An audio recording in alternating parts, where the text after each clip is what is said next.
troca de guarda no Tribunal Superior Eleitoral. Saiu o ministro Luiz Roberto Barroso, que deixou a presidência da casa e deixou a própria casa.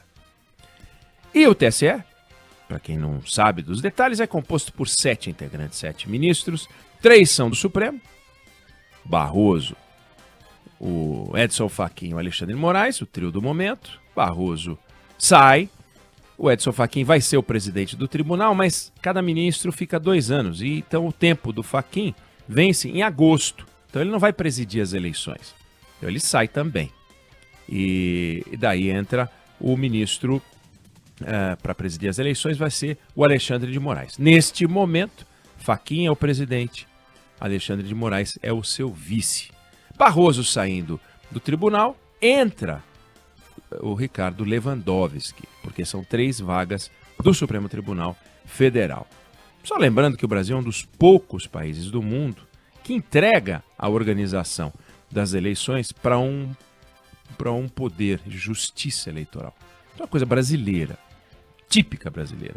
Na maior parte dos países, a eleição é organizada pelo Poder Executivo, com participação de representantes da sociedade. Entende-se que a eleição é do povo. A eleição é uma questão administrativa. E a gente tem uma estrutura da justiça que já administra as questões que podem surgir até mesmo da eleição. Não precisa ter uma justiça eleitoral, mas o Brasil tem uma justiça eleitoral. Coisa bem brasileira, com orçamento poupudo, são 10 bilhões de reais por ano. 10 bilhões. Então, a cada eleição nacional, 40 bi se consumiram. Né? Ah, mas no meio tem uma eleição municipal, tudo bem. 20 bi só de custo a cada 2 anos, porque a gente tem as eleições. E a sede é aquela coisa maravilhosa, uma sede grandona, faraônica, 12 mil metros de área, lugar para parar um monte de carro. É uma coisa maravilhosa. Bom, o TSE deveria ser um despachante eleitoral, né? Não deveria ser nada, mas deveria ser um despachante eleitoral. Mas ele se transformou num poder à parte. Então, o presidente do TSE é um ator político de primeira grandeza. Fala durante 2 anos, né? E o Barroso, ele ocupou esse espaço nos últimos 2 anos com o brilho que o caracteriza. Fala fácil, é inteligente, é preparado, fala de improviso, o tempo que você quiser sobre qualquer assunto, leu a vida inteira. É um sujeito extremamente preparado, muito preparado. É dos discursos que mais impressionam no Supremo. Mantém o equilíbrio, brinca com as construções, mas parece ter esquecido que ele é juiz. Então, existe o juiz Luiz Roberto Barroso. Pega o juiz de futebol, né? O Luiz Roberto Barroso, juiz de futebol. Ele vai lá no campo, ele não chega lá quando sai um gol eventualmente do time dele e festeja. Ele só marca. Ele não vai lá se tem um gol contra o time dele e chora e diz que foi impedimento. Não, ele vai lá e marca que foi gol e segue o jogo. É o juiz. Aquele que não tem o direito de colocar as suas opiniões pessoais acima da legislação, das regras que ele tem que defender e que jurou defender. Pois, quem acompanhou o discurso e quem não acompanhou e leu 19 páginas do discurso do Barroso, pode ter se chocado. Parecia um governador deixando um cargo e registrando seus feitos para sair candidato a presidente da República. Listou suas plataformas, suas promessas quando entrou, fez referências ao seu discurso de posse e começou a listar e deu um caráter épico para suas realizações, suas conquistas e tal. A primeira coisa que o Barroso esqueceu é que a justiça, ao contrário de um governante do Poder Executivo, ou até mesmo ao contrário do governante do Poder Legislativo, são todos governantes, de certa maneira, ele não tem uma plataforma né? Ser presidente de um tribunal é meramente o exercício de um sistema de rodízio. Tanto que o próximo presidente do TSE é o Edson Fachin, depois vem o Alexandre de Moraes e assim vai. E o Barroso agora sai desse holofote, vai para o Supremo Tribunal Federal esperando chegar o momento dele de ser o presidente do Supremo Tribunal Federal. O que vai acontecer? Todos os ministros são presidentes do Supremo em algum momento. Ficam 2 aninhos, daí sai, entra outro. Agora é o Fux, né? Antes era o Toffoli. E vai indo no sistema de rodízio. É tão formal o que eu estou dizendo que no Supremo Tribunal Federal, no dia da eleição do presidente, as cédulas são distribuídas para os ministros todos já preenchidas. Já preenchidas. Vê lá, o presidente do Supremo recebe uma cédula preenchida com o nome do vice, aquele que é será seu sucessor, e todos os outros ministros recebem a cédula preenchida com o nome daquele que vai ser o presidente. Colocam na urna e é anunciado o resultado. Oh, não é? Deu o Fux. Claro que deu o Fux. É tudo combinado. Não tem uma eleição.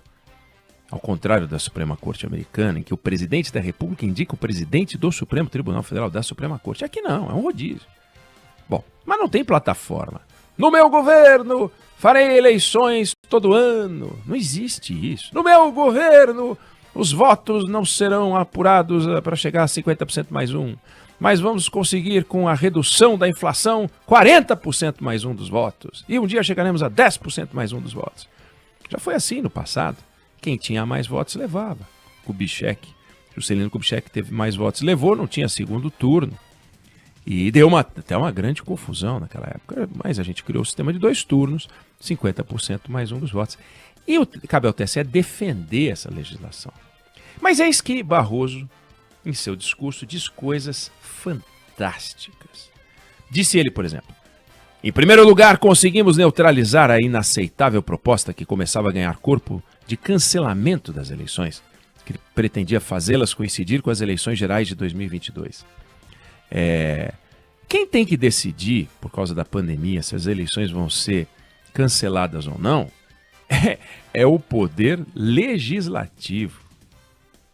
E se tomar uma decisão inconstitucional, o Poder Judiciário, o Supremo Tribunal Federal, não cabe ao TSE falar: nós conseguimos neutralizar. Não tem que neutralizar nada. Agradeço, em segundo lugar, a minha assessoria aqui no tribunal, companheiros brilhantes e queridos de viagens, na aventura que foi fazer eleições limpas, livres e seguras e proteger a democracia no Brasil. Vem cá, foi uma aventura fazer eleições limpas? Opa! O que ele não contou pra gente? Aventura fazer eleições livres? Por quê? Não estamos vivendo num ambiente saudável? Proteger a democracia no Brasil? Nossa, quer dizer que o TSE protegeu a democracia no Brasil? Mas protegeu contra que ataque? A gente vai entender no discurso dele. Mas que ataque? Em que momento a democracia brasileira correu risco? Em que momento a eleição brasileira correu risco? Quer dizer que ele presidiu a eleição municipal. Tivemos problema na eleição municipal. Se tivemos, foi um problema da bagunça que ele fez, de resolver apurar tudo em Brasília, em vez de deixar como era antes, apurados nos TRS, que demorou para sair o resultado. Procurei em primeira gestão a interlocução com a sociedade. Para tanto, participei de diálogos com diferentes figuras representativas em diversas áreas: cultura, jornalismo, política, literatura, e fiz lives transmitidas pelo YouTube. Mas se ficasse quieto, em vez de fazer live, o trabalho dele ia ser pior. Quer dizer que ele tinha que fazer live? Mas que é isso? É show? Boa parte do ano de 2022 foi gasto com uma discussão desnecessária que significaria um retrocesso, a volta do voto impresso com contagem pública manual, solução inadequada para um problema inexistente.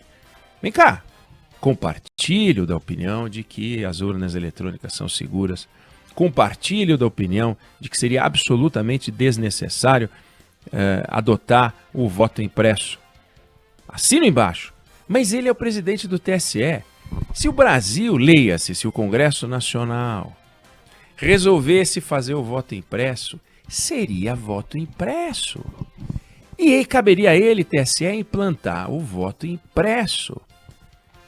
Não, ele não é o Luiz Roberto Barroso, que feito eu posso falar aqui qualquer coisa. Ele tinha o cargo de presidente do TSE.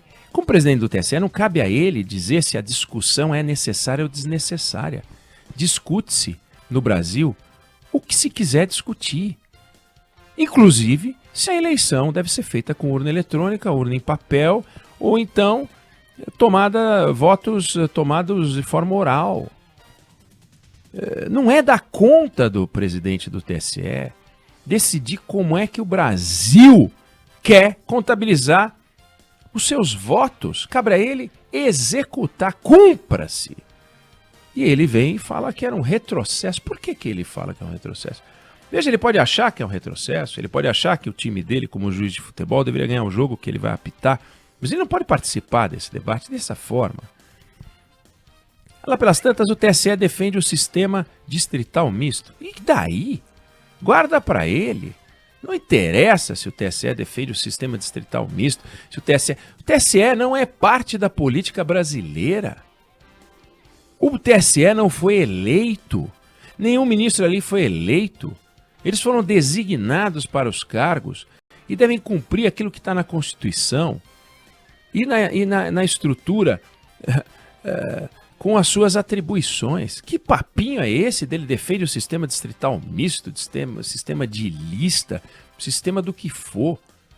E se a partir de agora a gente quiser pegar o censo e disser o seguinte, olha, no Brasil tem X% de homens, X% de mulheres, X% de brancos, X% de negros, X% de indígenas, e aí nós vamos compor o Congresso dessa forma. Acabou. Ué, o que o TSE tem a ver com isso? Se o Brasil resolver reservar no Congresso Nacional o número de cadeiras para as mulheres proporcional ao número de mulheres na sociedade, isso não é problema do TSE. O TSE tem que implantar. Aliás, implantar nada, tem que supervisionar e acabou.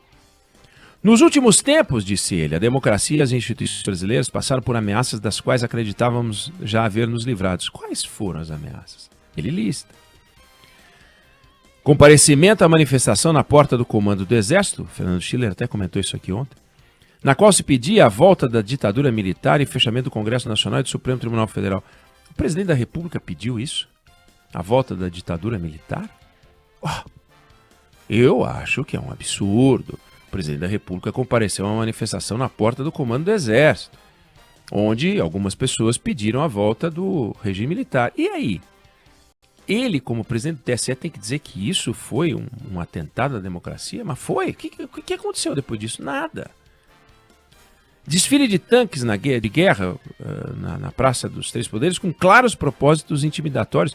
Onde ele concluiu? Ele pegou um exame no laboratório, tirou o sangue do presidente e diz, olha, o senhor está com o fator RH tal, o senhor tem o sangue tal e o senhor tem claros propósitos intimidatórios. É mesmo? E o número de plaquetas baixou, mas o número de propósitos intimidatórios subiu. Como é que ele sabe? Concordamos, vários, entre os quais eu, que o presidente não deveria fazer isso, desfile de tanque de guerra, etc. E daí? O que o Luiz Roberto Barroso tem que falar sobre isso? Ordem para que caças sobrevoassem a Praça dos Três Poderes com a finalidade de quebrar as vidraças do Supremo Tribunal Federal em ameaça a seus integrantes. Mas que coisa! Ele disse isso sério. Não é que ele estava brincando, não. Ele falou sério. E continuou. Não é de surpreender que dirigentes brasileiros não sejam hoje bem-vindos em nenhum país democrático e desenvolvido do mundo. Atenção, volto a dizer para quem está ligando o rádio agora, palavras não é do presidente da ONU, não é do presidente da ONU, é do presidente do Tribunal Superior Eleitoral. A marca Brasil vive um momento de deprimente desvalorização mundial. Passamos de um país querido e admirado internacionalmente. É do presidente do Tribunal Superior Eleitoral. A marca Brasil vive um momento de deprimente desvalorização mundial. Passamos de um país querido e admirado internacionalmente a um país olhado com desconfiança e desprezo. Era querido e admirado na gestão Lula, é isso? E aí olhado com desconfiança e desprezo agora? E ele concluiu isso com base em o quê? Leitura de jornal... Concluiu com isso fazendo uma pesquisa, contratou o Datafolha, contratou um Instituto Internacional, ligou para 10 chefes de Estado. Como que ele concluiu que a gente passou a ser olhado com desconfiança e desprezo? Eu posso achar. A Débora pode achar, o Fábio pode achar, você pode achar, ele pode achar, mas ele não pode falar. Ou até pode, e pode ser criticado por isso. Aqui no Tribunal Superior Eleitoral procuramos fazer a nossa parte na resistência aos ataques à democracia. A democracia? Que isso? Mas que é isso? Então o Barroso está deixando o Tribunal Superior Eleitoral tendo feito um discurso que é um desserviço à democracia brasileira. Desserviço que ele acusa o presidente da República de praticar. E que pratica. O presidente da República praticou vários desserviços, mas vários. Como diz o presidente, no tocante à gestão das vacinas, não há dúvida. Mas ele é presidente do Tribunal Superior Eleitoral, ele não é da OMS para falar de vacina. Ele é presidente do Tribunal Superior Eleitoral, ele não é um integrante do Conselho de Segurança da ONU. Então, Luiz Roberto Barroso, volto a dizer, das cabeças mais brilhantes do Supremo Tribunal Federal, dos homens mais preparados, dos discursos mais fáceis, no sentido de saber manusear as palavras, pode ser avaliado pelas palavras que diz. E não como alguém que eventualmente tem dificuldade de falar e às vezes se atrapalha com essa ou aquela declaração. Mas ele não. E leu. Pôde refletir, pensa quantas vezes ele leu, eventualmente até diante do espelho para ver as expressões, durante a interpretação desta ou daquela frase mais forte, com maior significado político, eleitoral, emocional, seja lá o que for. Então é lamentável que uma pessoa com essa qualidade tenha se deixado levar por esse momento de polarização e abre, o que é mais perigoso, uma pergunta. Terá o ministro Luiz Roberto Barroso, depois dos ataques claros nesse discurso ao presidente Jair Bolsonaro, independência para a demanda que vai surgir no Supremo Tribunal Federal, fruto da eleição e que vai parar no TSE e depois com apelo ao STF para poder votar com independência? É uma pergunta legítima que se pode deixar no ar depois desse discurso de 19 páginas muito bem escrito. De forma que as palavras não escondem as ideias que elas contêm e que pode ser questionado, como eu estou fazendo agora. Lamentável momento em que pessoas